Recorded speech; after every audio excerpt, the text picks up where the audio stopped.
As discussed in the previous video, we know that to answer a clinical question, we focus on four major domains: effect of intervention, experience of patient, prognosis, and diagnosis. In this video, we will consider the type of research that best answer each of the four types of clinical question.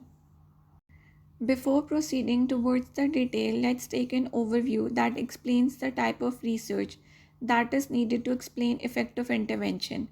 It is divided into four parts: clinical observation, theories about mechanism, clinical research, and systemic reviews. Clinical research is further subdivided into case series, controlled trials, randomized trials, N of 1 randomized trials. Systemic reviews is also subdivided into three parts: meta-analysis of individual patient data, prospective systemic reviews. Clinical observation is an essential component of healthcare practice and plays a crucial role in patient assessment, diagnosis, treatment planning, and monitoring. It is done by measuring clinical outcome through measurement tools like questionnaires and scales. It is a distinguishing factor between experienced and novice physiotherapists, as an experienced physiotherapist will have more knowledge because he has conducted more observations. If the intervention provided improves patient condition, the clinical observation will interpret it as an effective outcome, and vice versa. Clinical observation is primarily based on patient's experience, but certain factors arise confusion. This may lead to misleading evidence. So let's discuss them. Natural recovery occurs when condition resolved without intervention. For example, acute low back pain and post-surgical respiratory complication. Thus, effect of intervention is difficult to determine. Occurrence of episodic disease also affect clinical observation. Examples include arthritic pain and respiratory infection. This is explained by the phenomena of statistical regression. As shown in the diagram, the severity of the disease appears in an episodic manner. Thus, patient refers self-care during increased pain severity.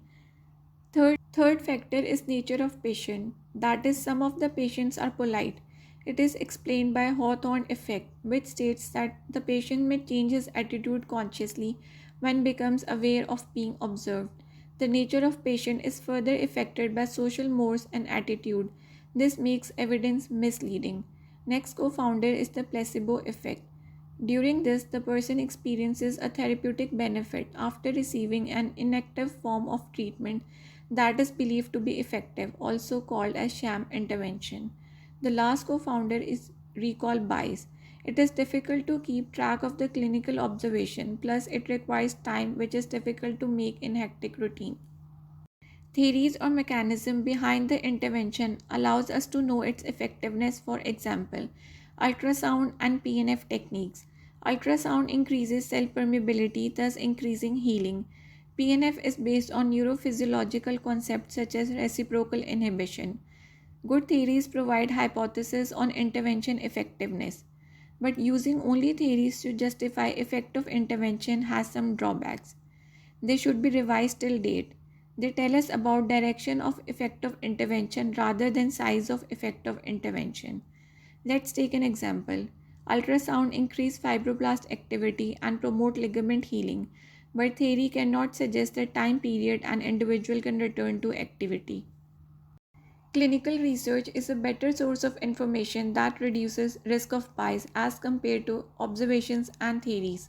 It is subdivided on the basis of different designs.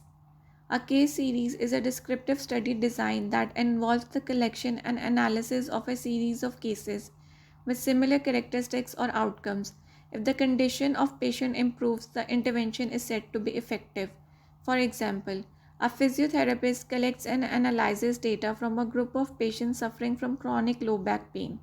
The study aims to describe the effectiveness of manual therapy techniques in reducing pain and improving function in these patients.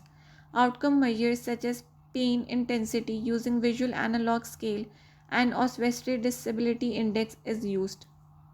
They are experimental study designs in which participants are allocated to different groups. Example, treatment group and control group to compare the effect of an intervention. It provides better control of bias as compared to case series. Let's take an example.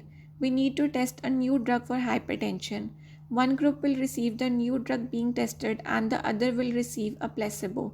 The participants are followed up over a specified period to compare the changes in blood pressure between the two groups to evaluate the efficacy and safety of the new drug.